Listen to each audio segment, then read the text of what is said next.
fazer a obra, que nós temos que visitar os lares, né? Muito povo ali está com problema, né?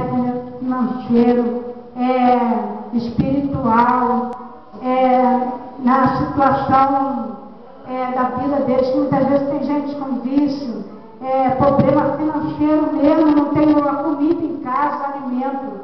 E nós temos que levar a palavra, nós temos que levar até um conselho, né? E muitas vezes não precisa nada da gente, mas ter conselho, né? Uma oração, e nós temos que fazer essa obra. Né? Os hospitais também, a Vera Barbosa vai, ela daqui a pouco ela deve falar, né? E nós temos ali também muitas pessoas já jogadas ali, botam ali enfermo, tem gente que tem 6 meses, 1 ano ali enfermo, precisando da palavra. Muitas vezes nós chegamos, a pessoa olha para a gente, fala, vem, me pede para me trazer, aceitar Jesus.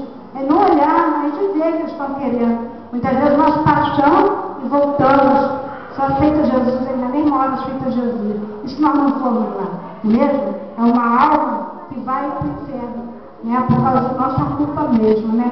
E que nós vamos fazer a obra, que nós vamos pegar o Evangelho a toda criatura, porque isso é qualquer um aqui, todos eles são, todos nós somos missionários. Nós temos que levar a palavra a toda criatura, principalmente os pessoal que estão enfermos nos hospitais, nos asilos, né, no centro de recuperação, em todos os lugares, não é só no lar, não. Nós temos que fazer obra em todos os lugares, né? Há muitas vezes é necessário até a gente pegar um ônibus, viajar, né? Viajar, muitos têm medo de morrer, mas morrer, a gente vai morrer mesmo.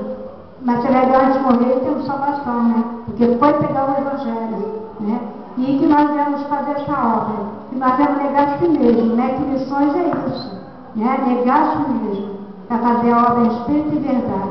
Que nós não devemos olhar para a família, que nós não devemos para nada, só para Jesus. Que essa obra Deus nos deu. E eu agradeço a oportunidade em nome de Jesus.